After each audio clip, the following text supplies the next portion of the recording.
গুম করে দিবে, পুলিশকে দিয়ে ধরে দিবে, এরকম কথাবার্তা বলে। মানে আমাকে ছাত্র আন্দোলন থেকে বিরত থাকতে বলে। ফেসবুক আইডির স্ক্রিনশট নেওয়া হয়েছে, সরকার বিরোধিতার পোস্টের স্ক্রিনশট নেওয়া হয়েছে, এগুলো কথাবার্তা বলে। অতর্কিতভাবে কালকে আমার উপর হামলা চালানো হয়। সেনাবাহিনী এসে কোনো সুস্থ তদন্ত না করেই সে আমার চাচাকেই আরও উল্টা নিয়ে যায়। চাচাকে সেনাবাহিনীরা আটক করে নিয়ে যায় এবং ডিবি অফিসে সে বর্তমানে আটক আছে।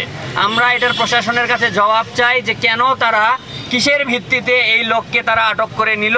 ঘটনা হচ্ছে যে 16 তারিখে কেন্দ্র করে যখন ছাত্র আন্দোলনের থেকে শুরু, তারপরে যখন 18 তারিখে আমি ফেসবুকে স্ট্যাটাস দিই, পোস্ট দিই, তারপর থেকে এই ঘটনাটি শুরু হয়। তো আমাদের উত্তর চালপাড়া এলাকার চাঁদাবাজ সন্ত্রাস সবুজ ব্যাপারী, তার হচ্ছে যে ছোট ভাই রনি ব্যাপারী, তারা আওয়ামী যুবলীগ করে।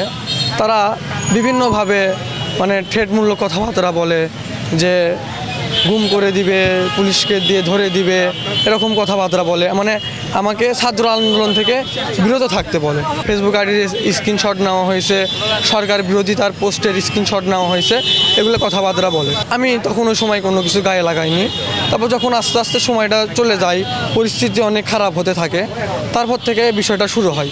তো থ্রেটমূলক কথাবার্তা যখন আরও বেশি আসতে থাকে, তখন আমি আমার ফেসবুকে আমি স্ট্যাটাস দিই যে আমাকে ভয়ভীতি দেখানো হচ্ছে। যখন এলাকাবাসী বা আমার বন্ধুবান্ধবরা, ছাত্ররা সবাই দেখে, সবাই আমাকে প্রশ্ন করে যে কে বলছে আমাকে বলো, আমরা আছি। সেই সময় আমি ভয়ে মুখ খুলিনি। তারপর তারা বলে যে এটা পোস্ট দিছে, এটা দেখে নিব। তো সেই জেরে অতর্কিতভাবে কালকে আমার উপর হামলা চালানো হয়।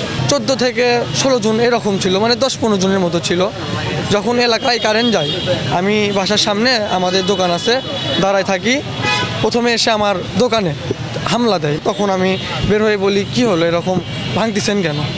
সেই সময়ই মানে কোনো কথাবার্তা ছাড়া আমাকে আঘাত করে। তারপরে যখন আমার ভাইরা সবাই আসে, তখন আসার পরে একটা ধস্তাধস্তির দিকে যায়। তো যাওয়ার পরে আমার যে চাচা আছে তিনি আসে, তিনি হচ্ছে যে আটকায়। তারপর তার সাথেও একটা ধস্তাধস্তির দিক যায়। তারপরে যাওয়ার পরে আমাকে মারে, তারা হচ্ছে যে ভিতর দিক চলে যায়। তারপরে সেনাবাহিনী এসে মানে কোনো সুস্থ তদন্ত না করেই সে আমার চাচাকেই আরও উল্টা নিয়ে যায়। থানায় এখনও অভিযোগ হয়নি। আমার ভাইরা যারা কথা বললো, তারা কথা বলেছে। এখন তাদের সাথে কথা বলে নেক্সট স্টেপ আমরা নিব। পুলিশ তেমন ছিল না, 2-3 জন ছিল। সেনাবাহিনী তো ছিল, লাঠি ছিল, রান্দা ছিল, এরকমই ছিল। সেনাবাহিনী তাদের অস্ত্রও পায়। তারা হচ্ছে যে যখন দৌড় মারে, সেনাবাহিনী আসার ফলে যারা দৌড় মারে, তাদের হচ্ছে যে রাস্তায় তাদের অস্ত্রই পায়।